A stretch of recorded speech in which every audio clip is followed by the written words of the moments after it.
Para quem ainda não me conhece, meu nome é Silvio, eu sou pastor dessa igreja. Eu não tenho vindo muito aqui, não é? Isso não é um bom sinal. Mas o reverendo Mateus está em férias e eu fico na congregação, lá em Águas Claras, e para mim é um privilégio poder compartilhar com vocês mais uma vez nessa manhã. Meus irmãos, abra a sua Bíblia em Provérbios, capítulo 4, dos versículos 20 a 27. Provérbios, capítulo 4, 20 a 27.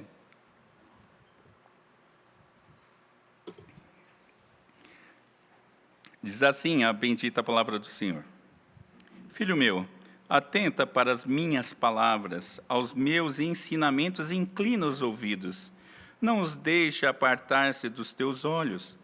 Guarda-os no mais íntimo do teu coração, porque são vida para quem os acha e saúde para o seu corpo. Sobre o tudo que se deve guardar, guarda o coração, porque dele procede as fontes da vida. Desvia de ti a falsidade da boca, e afasta de ti a perversidade dos lábios. Os teus olhos olhem direito, e as tuas pálpebras diretamente diante de ti. Pondera a vereda dos teus pés, e todos os teus caminhos sejam retos. Não declines nem para a direita, nem para a esquerda. Retira o teu pé do mal. Oremos ao Senhor mais uma vez. Pai bendito, nós te suplicamos que seja o teu Santo Espírito a falar conosco nessa manhã, porque nós necessitamos, Senhor, desesperadamente da tua instrução. Nós carecemos de ouvir a tua voz e que seja o Senhor a falar conosco nessa manhã. Ó Deus, tem misericórdia de nós, fala conosco e pela tua bondosa providência, me use, Senhor, segundo a tua soberana vontade. Nós oramos em nome de Jesus. Amém. Meus irmãos, não basta ser, tem que parecer. Não sei se você já ouviu essa frase, ela é um pouco específica. Essa frase é uma espécie de dilema para auditores. Não basta ser, por exemplo, segundo se pensa, não é? Conhecedor de um conteúdo, e é preciso mais do que isso, é preciso ser cumpridor desse conteúdo. É por isso que os auditores são chamados de guardiões da ética, e que para manter uma vida de coerência, eles necessitam de uma série de situações. Por exemplo, se manter atualizado constantemente por capacitações. Os auditores, por exemplo, são avessos a riscos desnecessários. Buscam uma vida comedida, evitando, por exemplo, falatórios e escritas comprometedoras. Estão sempre sob os olhares das pessoas que os fiscalizam, e muita gente quer ver eles tropeçando em algum erro para dizer, olha lá, eles erraram, não é? Para os pegá-los em alguma incorreção. Mas é claro, meus irmãos, que eles não são perfeitos, mas é naturalmente esperado de quem exerce uma função dessa que tenha uma vida que seja ilibada, uma vida que seja coerente com tudo aquilo que ele cobra. Agora, se isso é um padrão de coerência que serve, por exemplo, para os auditores, muito mais ainda deve ser a vida dos crentes. Por exemplo, todo discípulo de Jesus deve ter uma vida prática alinhada à sua crença. Ou dita de outra forma, a prática aponta para as suas convicções. Em continuidade, meus irmãos, a essa série de provérbios, especialmente ao sermão de domingo passado, nós precisamos ter em mente que não é suficiente evitar as oportunidades de pecar, mas se faz necessário conhecer e praticar métodos para tal. E nós vamos olhar isso. O sábio Salomão ensinou seu filho sobre isso, mostrando que para ter uma vida coerente é preciso, e eu vou apontar aqui três situações nessa manhã. É preciso guardar a palavra, é preciso proteger o coração e é preciso se manter vigilante. Vamos olhar para o texto. Eu quero que você mantenha a sua Bíblia aberta e acompanhe. Em primeiro lugar, versículos 20 a 22, é necessário que nós guardemos a palavra. Diz o texto, filho meu, observe algumas expressões aqui. Filho meu, atenta para as minhas palavras. Aos meus ensinamentos, inclina os ouvidos. Não os deixe apartar-se dos teus olhos. Guarda-os no mais íntimo do teu coração, porque são vidas para quem os acha e saúde para o seu corpo. Veja, todo cristão deve ter uma contínua atenção para a palavra de Deus. Não faz sentido, por exemplo, buscá-la para tirar uma dúvida numa conversa, aquela pesquisinha no Google, não é? Só para tirar uma duvidazinha, ou para aquele momento de dificuldade pessoal que você abre a Bíblia quase que numa postura de misticismo. Vou buscar uma solução mágica para a minha vida. Para isso, meus irmãos, para que a gente tenha, então, uma busca consistente, consciente da palavra, nós necessitamos, segundo o autor, de uma postura humilde. Por isso que o sábio instrui seu filho a inclinar os ouvidos à palavra, que é o mesmo que dizer, por exemplo, que deve ouvi-la com diligência, com esmero, com cuidado, com zelo. Essa instrução de Provérbios nos dá essa orientação para que demos ouvidos à palavra de Deus. Tanto é que ela é reforçada, versículo 21, com a seguinte expressão, que nós devemos jamais perdê-la de vista. Ou seja, a nossa busca pela palavra, ela é reforçada aqui nesse versículo. Assim, por exemplo, como para dirigir para lugares desconhecidos, é necessário manter os olhos atentos às placas ou ao GPS, também é necessário viver sem tirar os olhos da palavra, que é o nosso GPS espiritual, que, aliás, eu estava lembrando, eu preguei sobre isso em agosto do ano passado, no texto de Salmo 119, versículos 33 a 40. Você pode olhar lá sobre o GPS espiritual. Agora, eu estava pensando, quando eu estava estudando esse texto, na seguinte situação: por que as pessoas ficam apertadas, sem ir ao banheiro, num filme de 3 horas no cinema, sem sair dali? Fica sentadinho, concentrado, olhando para a tela. E a resposta mais comum, normalmente é assim: para não perder nenhuma cena, para não perder nenhum detalhe.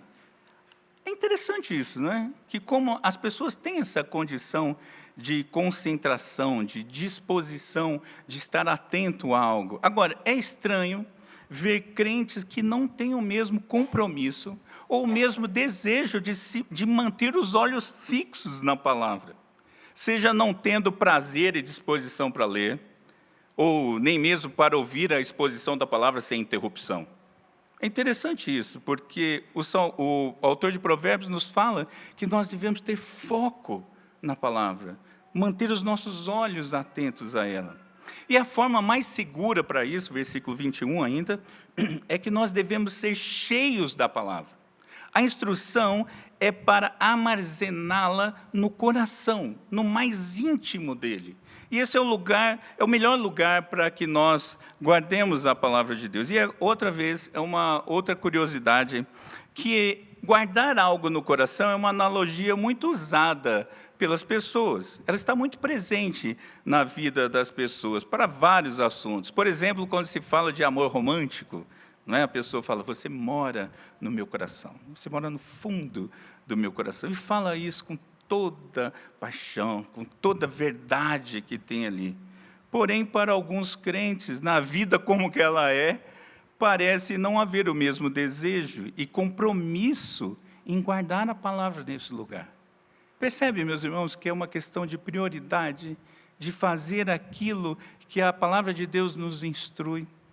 Mas a bondade de Deus, ela é realmente grande, versículo 22, porque Ele não dá isso apenas como uma instrução que seja difícil de cumprir. Pelo contrário, Ele aponta para o fato de que há bons resultados em se fazer isso. Quem tem a palavra guardada no coração tem vida e saúde. A palavra de Deus é alimento e remédio para a vida do crente. Observemos 2 detalhes. Primeiro, ela é vida, e sem ela não podemos viver. Sem a palavra de Deus, nós corremos o risco da inanição espiritual. Você pode morrer de fome espiritual. O Matthew Henry comenta assim: Assim como a vida espiritual foi iniciada pela palavra, também pela mesma palavra, ela ainda é nutrida e mantida. Mas também, meus irmãos, ela é saúde, saúde para o corpo e para a alma, saúde para a carne, conforme diz a versão Septuaginta, para todo o ser. A ideia aqui é que é um remédio contra toda corrupção, para todo o espinho da carne, para toda angústia da mente. O Hernandes Dias Lopes comenta que a palavra traz santidade e sanidade, traz salvação e traz vigor. O texto de Apocalipse 22:2 diz assim: no meio da praça da cidade, de um e de outro lado do rio, está a árvore da vida, que produz 12 frutos, dando o seu fruto de mês a mês, e as folhas da árvore são para a cura dos povos. Isso é uma referência a Ezequiel 47:12. Na palavra de Deus, meus irmãos, há remédio suficiente para curar todas as suas enfermidades espirituais. Nós não podemos esquecer que Cristo levou sobre si as nossas enfermidades. Então, em primeiro lugar, meus irmãos, nós precisamos entender que na palavra de Deus, nós saciamos a sede de Deus, do Deus vivo. Nós lemos aqui o Salmo 42, versículos 1 a 2. Assim como a corça suspira pelas correntes das águas, assim por ti, ó Deus, suspira a minha alma. A minha alma tem sede de Deus, do Deus vivo. Ciclistas e maratonistas costumam usar, por exemplo, uma mochila de hidratação, quando eles estão em treino ou em competição. É uma espécie de mochila de borracha que você leva às costas, onde você armazena água para aqueles momentos de sede extrema e que não é possível parar para beber. Você está lá pedalando ou correndo e não dá para parar. Então, você usa o seu canudinho e bebe a sua água. Eu te pergunto, o seu coração tem sido uma mochila de hidratação espiritual? Cheio da palavra de Deus? Porque, veja, na maratona da vida, não dá para parar. E sem a palavra de Deus, você fatalmente terá sede, podendo até sofrer de desidratação espiritual. Não é brincadeira, meus irmãos. Nós precisamos da palavra de Deus. Por isso, guarde a palavra de Deus no mais íntimo do seu coração. Em segundo lugar, versículo 23, nós entendemos que é necessário proteger o coração. Diz o texto: sobre tudo o que deve guardar, guarda o coração, porque dele procede as fontes da vida. É preciso também, meus irmãos, guardar todo o interior. É preciso guardar os caminhos da alma. O coração, na cultura hebraica, é o centro da personalidade, ou seja, eles entendiam que todo pensamento, todo sentimento, todos os desejos emanavam do coração. Daí a instrução do Senhor para protegê-lo. Para nós hoje, nós consideramos a mente. E interessante que isso é uma instrução antiga do Senhor. Deuteronômio 4:9 diz assim: tão somente tenham cuidado e guardem bem a sua alma, para que vocês não se esqueçam daquelas coisas que os seus olhos têm visto, e elas não se afastem do seu coração todos os dias da sua vida. É preciso conservar, meus irmãos, uma consciência limpa, livre de maus pensamentos, focada com objetivos corretos da palavra e aptos para direcionar biblicamente todos os nossos deveres. Por isso você precisa dela em seu coração. A noção aqui que o autor está usando é de guardar com todo cuidado. Como que você faz para guardar uma coisa que tem muito valor, por exemplo, na sua casa? Uma joia, alguma coisa do tipo. Você escolhe bem um lugar, não é? Um lugar seguro. Você trata com uma segurança reforçada, talvez um excelente cofre, não é? De primeira. E até você pode fazer uso da força, não é? Você põe cerca na casa, você põe um bom cachorro de segurança, talvez você contrate até vigilante armada, e você faz tudo possível para proteger aquilo que é considerado valoroso. Essa noção é a que nós devemos ter para guardar o nosso coração. Nós devemos nos empenhar com todo o zelo para que o nosso coração, nossa mente, seja protegida. alimentada sim pela palavra de Deus, mas protegida. E uma excelente razão para nós fazermos isso, diz o texto, é que é do coração que procedem as saídas da vida. De um coração bem guardado, fluirá vida, fluirá boas práticas, edificação do outro, tantas outras situações, e tudo para a glória de Deus. Então veja, se você não guardar o seu coração, o que sairá dele? De uma fonte de água pura, é possível se beber tranquilamente e saciar a sede.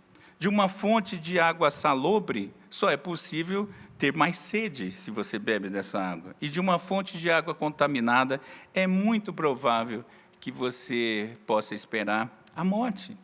Por isso que é preciso cuidar das fontes e dos reservatórios, para que a gente possa beber água de qualidade, não é verdade? Não é esse todo o esforço que as sociedades fazem em preservar as fontes?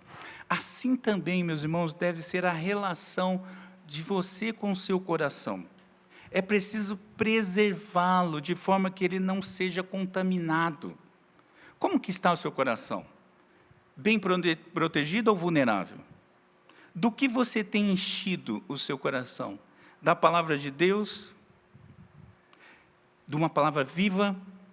Ou dos alimentos que trazem morte? Por exemplo, acatando conselhos do mundo, valores, pseudo-verdades que o mundo ensina. Percebe a importância de você guardar o seu coração? Mas em terceiro lugar, meus irmãos, nós precisamos, versículos 24 a 27, nos manter vigilantes. Diz o texto: desvia de ti a falsidade da boca e afasta de ti a perversidade dos lábios. Os teus olhos olhem direito e as tuas pálpebras diretamente diante de ti. Pondera a verdadeira dos teus pés e todos os seus caminhos sejam retos. Não declines nem para a direita, nem para a esquerda. Retira o teu pé do mal. É preciso, meus irmãos, ter zelo com o coração. Nós já vimos isso. Agora, ao mesmo tempo, nós sabemos que o nosso coração é enganoso e desesperadamente corrupto, como diz Jeremias, capítulo 17. Mas, por outro lado, é dele também tudo o que sai, aquilo que é visto pelos outros. Essa é uma equação que nós precisamos cuidar. O sábio, por exemplo, cita 3 partes do corpo como uma analogia para boas práticas cristãs. Ele cita a boca, os olhos e os pés. Vamos olhar para isso detidamente. Em primeiro lugar, a boca. Desvia de ti a falsidade da boca e afasta de ti a perversidade dos lábios. Todo cristão deve ter na boca, nos lábios, uma boa sentinela. É como um freio na boca de um cavalo, ou como um leme que dá rumo ao navio. Visto que a língua é como o fogo que incendeia uma floresta, ou como um reservatório de veneno. Pela condição caída, a boca ora é fonte de louvor a Deus, ora é fonte de maldição. Isso à luz de Tiago 3. É pela boca, meus irmãos, que saem palavras frívolas e torpes, os falsos juramentos, as maldições, as mentiras e calúnias, as conversas tolas, as discussões. Uma boca assim, não controlada pelo domínio próprio, tende a gerar muito mal. E ainda aponta para uma incoerência entre teoria e prática. Quando as pessoas veem um cristão com uma boca assim, o mínimo que ele vai pensar é que ali existe um religioso hipócrita, porque não está batendo alguma coisa.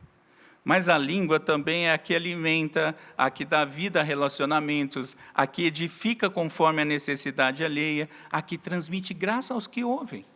Daí a instrução dupla nesse texto de desviar e afastar.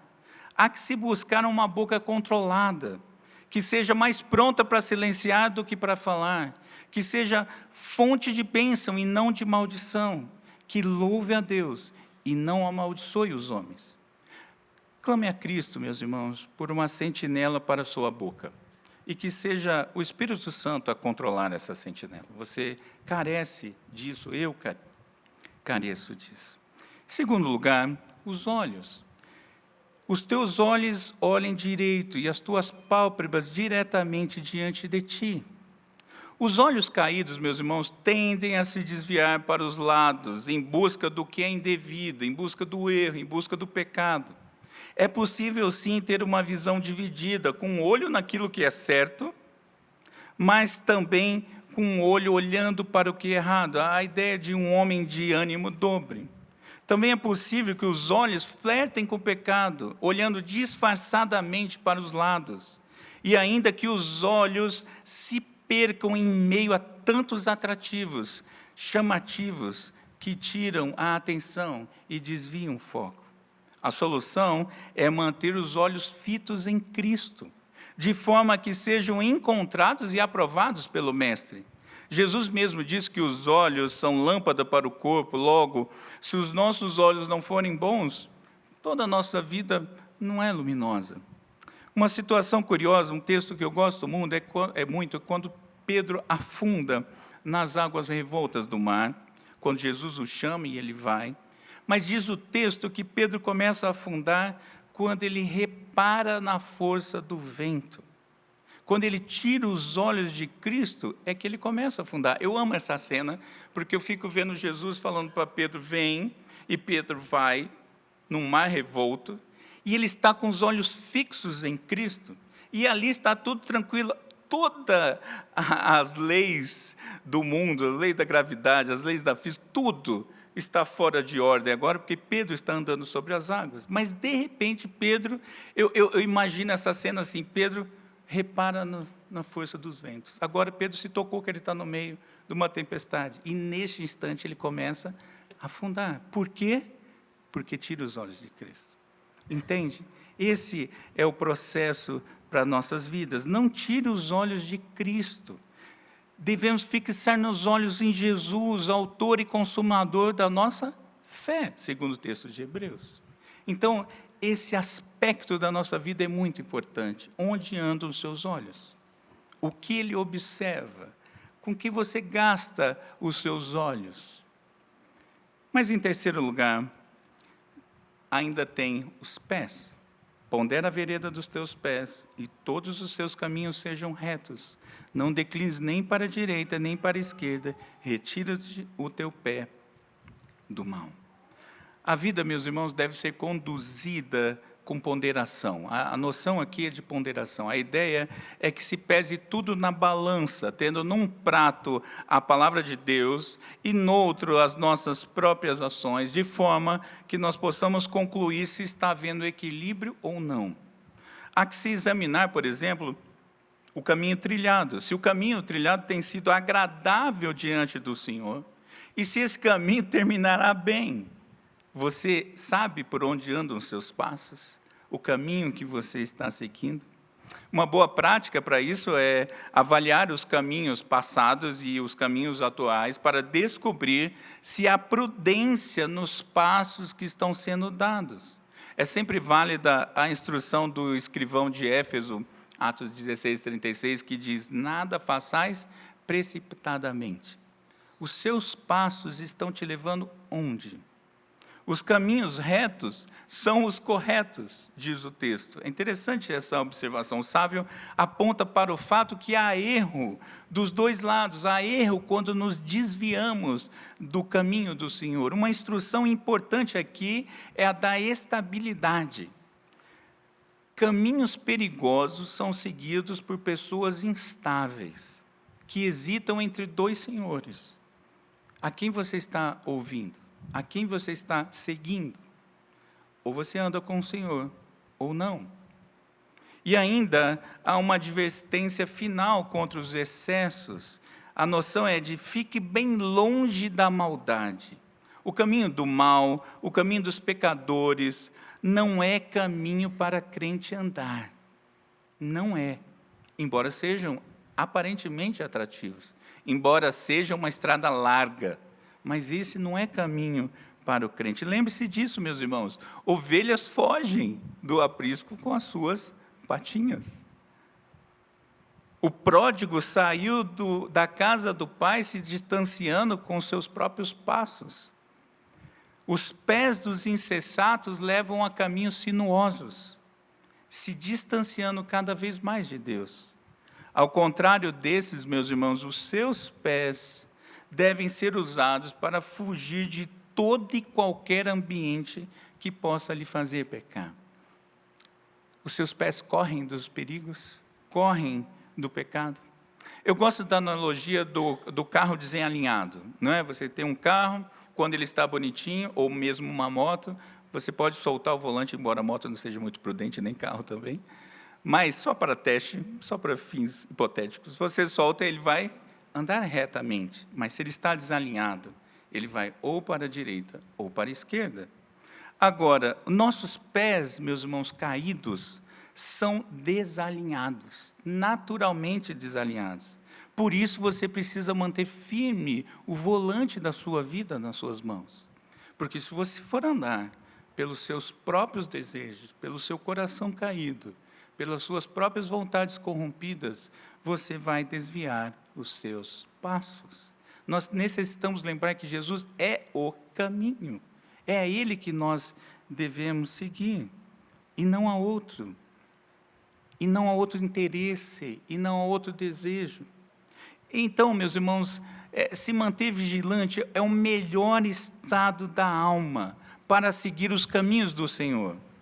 Vigie a sua boca, mantenha os seus olhos fitos em Jesus e os pés firmes para não se desviar na estrada da vida. Algumas considerações finais, e eu intencionalmente quero ser bastante breve nessa manhã, porque temos a Santa Ceia. Em primeiro lugar, Cristo é a palavra, o verbo encarnado. E eu te pergunto, mais uma vez, você tem buscado Jesus com todo o seu ser?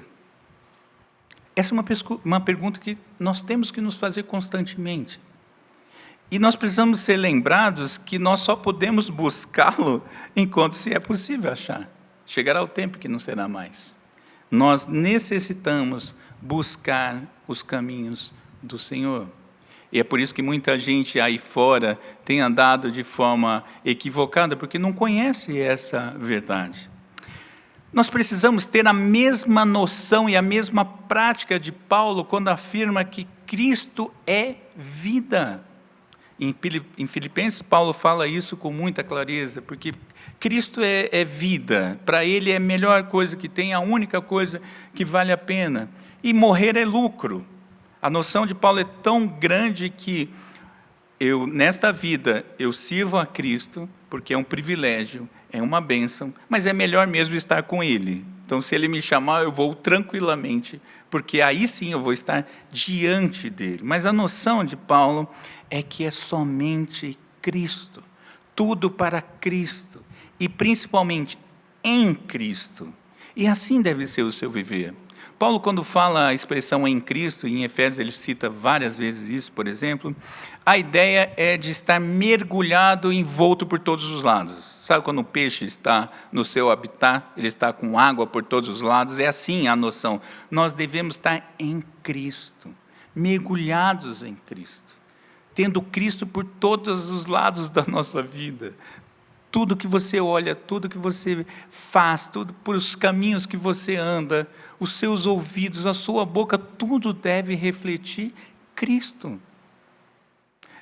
Eu tenho dito lá na congregação que os neo-reformados virtuais, né, esses que ficam na internet postando os postzinhos de frases de pensadores antigos e tal, gostam muito de citar os 5 solas, não é? E citam todos eles perfeitamente, em latim, fica até bem bonito mesmo, né?